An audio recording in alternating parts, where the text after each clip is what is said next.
first episode of the Z8 podcast. I'm your host, Zane Miller. With me is my co-host, Rita Miller, who's Hello. also my mom. And we're going to be talking about the FHL Commissioner's Cup playoffs, the NHL Stanley Cup, AHL Calder Cup, and the ECHL Kelly Cup. Before we get into that, we'll get into our predictions for the series. So, my prediction, going into the NHL playoffs was that the Maple Leafs were going to beat the Golden Knight. Mom, what did you have? I don't remember. Oh. Did you write it down for me? Yeah, I did. Okay. You had you had the Predators beating the Capitals. Oh, that's right. Yeah. Yeah, so. I was half right.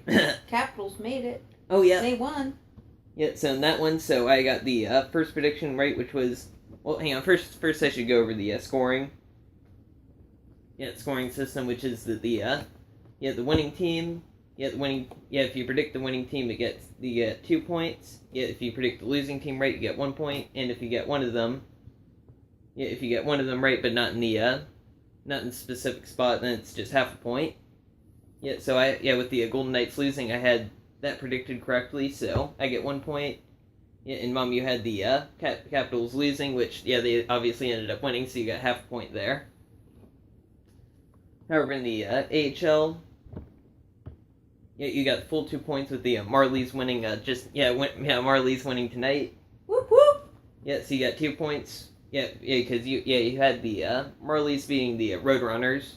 The Roadrunners got eliminated before the Calder Cup. So it's 2 points. Meanwhile, I had the Chicago Wolves and the Rochester Americans. Neither of them made it, so I got 0 points. So at this point, Mom is up 2.5 to 1. Woo! Go me! And in the ECHL, I again got no points with my prediction of the Idaho Steelheads beating the Atlanta Gladiators. Meanwhile, Mom had the Cincinnati Cyclones beating the Florida Everblades. And with the Florida Everblades being the losing team in reality, she also got 1 point there, so now she is ahead 3.5 to 1. Now going into the FHL and the Commissioner's Cup. We both had the exact same teams. We both predicted the Port Huron Prowlers to beat the Watertown Wolves, and while both those teams did make it, both of them ended up flopping, with the Wolves beating the Prowlers. In the tiebreaker, since we both had all of the teams the same, it was the number of games. And mine, I had them winning in 5. I had the Prowlers winning in 5 games. Mom had the Prowlers winning in 3 games. So, and of course they ended up winning in 4 games. The Wolves did. So. So do we have a tiebreaker for the tiebreaker? No, Okay. I guess it just ends up in a tie. So we each got 1 point. So it was just kind of washed there. So Mom ended up winning 4.5 to 2. Awesome. So it continues on my trends of my predictions not being very good. And continuing on the trend of predictions, we're going to be going into our Stanley Cup predictions until 2027. So with mine in 2019, I had the New Jersey Devils winning. I have the Capitals. Oh, that's another good prediction. Back to back. Yeah. I think the Devils are going to be really good next year with all the prospects that they have. Even though they got beat early in the playoffs this year, I think they're gonna be really good. Going forward. And speaking of going forward, in 2020, I have Minnesota Wild winning. And I have the Bruins. Oh, okay. There's a good solid name. Good history. In 2021, I have the Los Angeles Kings winning. Oh, I have the Vegas Golden Knights. Oh, nice. I think that by then they will be gelled as a team. They had a great season, their inaugural season, but I think it's going to take a while to gel again, but they'll come back strong in 2021. And in 2022, I have the Nashville Predators winning. And I have the Avalanche. Ah, okay. Yes, both the Western Conference teams. And also speaking of the Western Conference, in 2023, I have the Arizona Coyotes winning. And I have the Blue Jackets. Oh, nice. I think that's going to be their year. Both of them. I hope both of our predictions can be correct. Ah. With Only one of them can win. Well, yeah, maybe they'll both go. Well, yeah, but I meant like at some point in like the next few years. Yeah, hopefully either the Blue Jackets or the Coyotes winning, since I'm a fan of both those teams. Yeah, and in 2024, I think the Colorado Avalanche are going to win. And I think the Wild are going to win. In 2025, I have the Pittsburgh Penguins. And I have the Capitals again. Cool. I think they're going to be on a roll. In 2026, I have a little bit of a different prediction. Yeah, I think that the Seattle Kraken were going to win in 2026. Wow. Yeah, and if you didn't know, that's the proposed expansion team that's going to be joining, and they haven't even decided on the name Kraken yet. Yeah, but I really hope they pick that name, because I think it's the best of the options that they have laid out. That sounds good. And I have the Jets. Oh, Winnipeg good. Jets picked out. That's another good prediction. It wouldn't surprise me if they ended up winning in the next 10 years. And finally, 2027, I think the Penguins are going to win and make it their fifth Stanley Cup title. And I picked the Rangers. Oh, hang on. No, sorry, I miscounted. No, their sixth Stanley Cup final, my bad. Yeah, for the Penguins. Okay. And you said the Rangers? Rangers. Oh, okay, gotcha. 2027. Oh, good. Yeah, they said they actually sent out a letter to like all their season ticket holders. Yeah, basically saying that they're going to be full on committed to the rebuild. For the next few years. So. All right. Maybe we'll see. Maybe we'll see that paying off. About 10 years. Oh yeah. So that will wrap that up. Yeah, now we're going to go more in depth into the each of the championship rounds for the respective leagues. Yeah, starting with the Commissioner's Cup for the FHL, since that's the one that ended first. They ended all the way back in April. Yeah, it seems like an eternity to go with all the different games that have been played. Yeah, long time ago. Oh yeah. So in Game 1, we have the Prowlers beating the Wolves 5-0. In Game 2, the Wolves beat the Prowlers 3-2. In Game 3, the Wolves beat the Prowlers 7-4. And in Game 4, the Wolves beat the Prowlers 4-3 to go on to win the championship. It's the second for the Watertown Wolves. They previously won in 2015. It was the second that was won at the Watertown Municipal Arena, and as well as the second that was won in New York. And finally, it was the second that was won on a Wednesday. It was previously, last year was the most recent one that was won on Wednesday.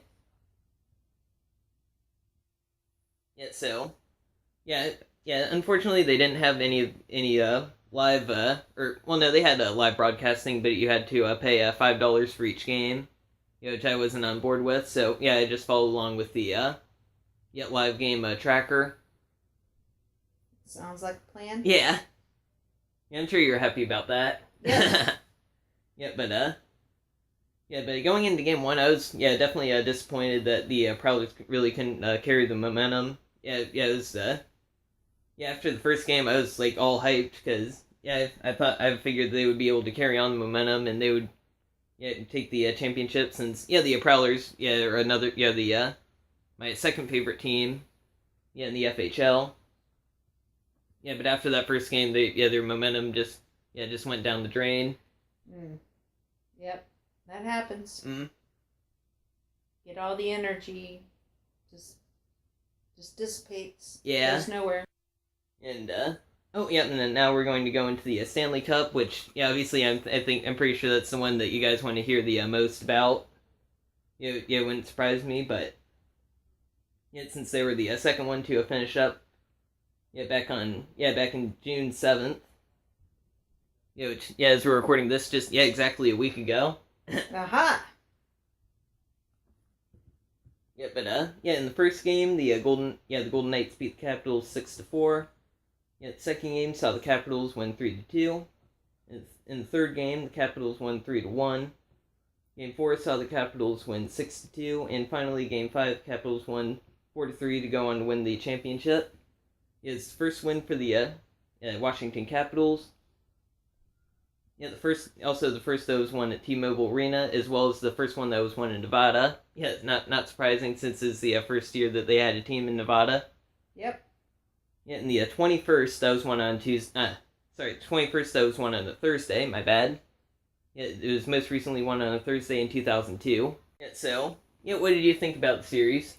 I thought it was pretty well even. I think it could have gone either way, and the Capitals just happened to win the last game. They happened to be a little bit better that day. Oh yeah, exactly. I have to echo that sentiment too, because even though they won in 5 games, and it really could have gone either way. It just seemed like it was a lot closer than most 5-game series seem. Yeah, just because all the game. Just looking at scores, they're mostly just all really competitive. Yeah, the only one that was real could even come close to being considered a blowout was Game 4. Yeah, but man, both teams were really competitive, and both the goaltenders had to be on their game.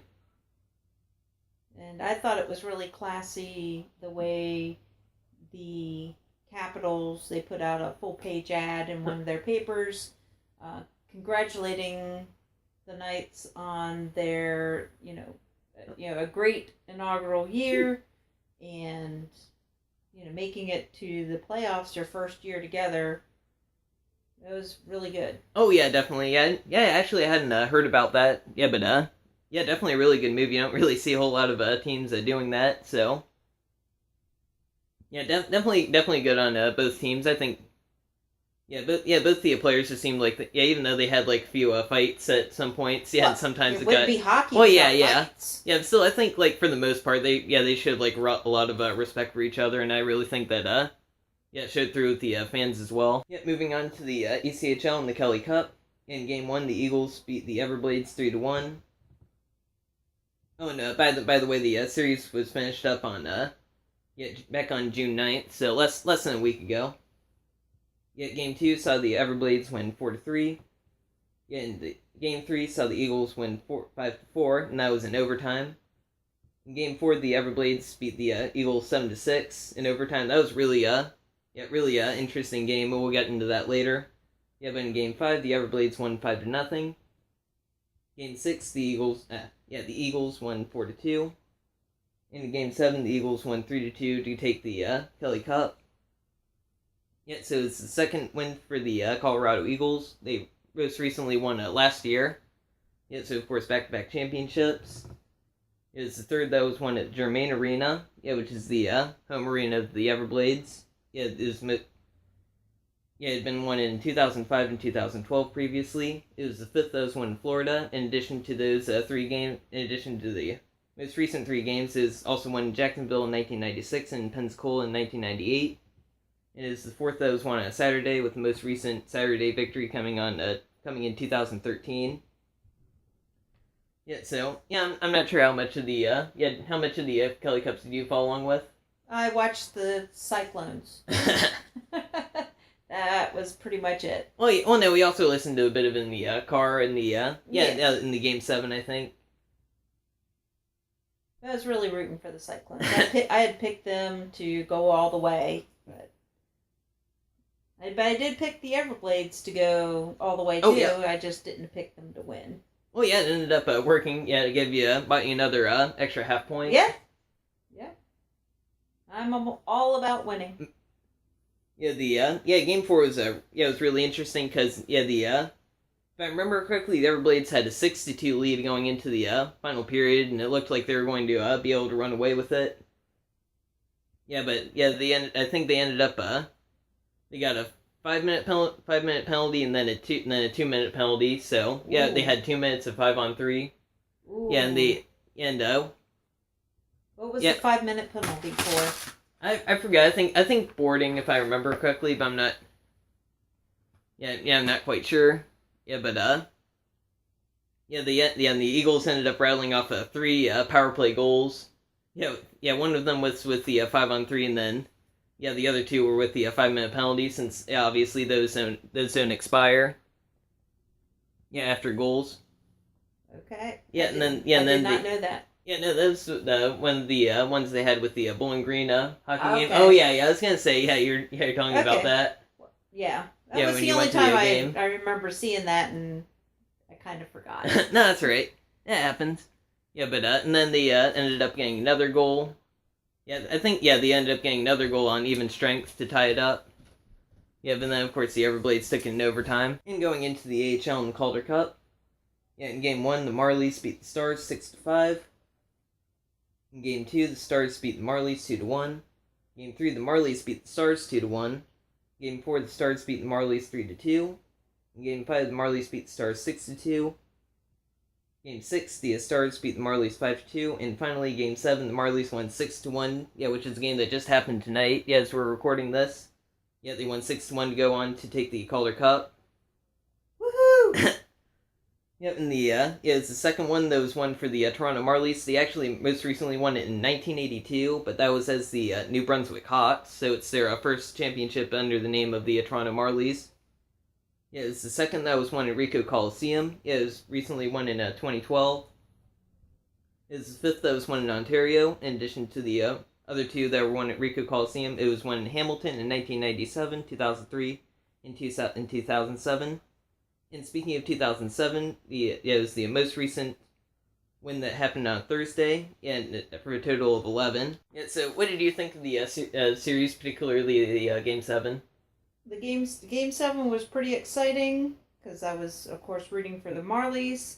I was glad to see that they won, that even though there was a controversial call. Oh, yeah. Don't think that should have counted, but it doesn't matter because they won anyway. Yeah, and for those of you listening who didn't watch the game, the controversial call she was referring to is one that happened where it was when the Stars ended up scoring, where it looked, the whistle was blown like way before it looked like the puck crossed the ice, but they ended up calling it a goal anyway. And I don't think it even went in, but. We didn't see the angle that the refs saw it from. For whatever reason, they didn't show that on TV. Above the net. Yeah, that kind of made it a little bit more difficult to kind of like judge the refs and just kind of like see what they saw. But that's probably why they do that. So you can't say for sure. I don't know. I don't think so. The refs were right or wrong, but. No, I don't know. I think they might just not have had the had the angle or something like that. But they'll hopefully be uploading the highlights on YouTube, so you can get a better look. Yeah, I've always found it better to like look on the look at the replays online rather than on TV, because. Yeah, just because it's a lot closer and you can, like, pause it and slow it down. Yeah, more to, right. Your speed, You can control it. Yeah, exactly. Yeah, but, that about wraps it up for, this episode of the podcast. Anything else you want to add? Go Marlies. Sounds good. Well, thank you very much for listening to the Z8 podcast, and we'll catch you next time.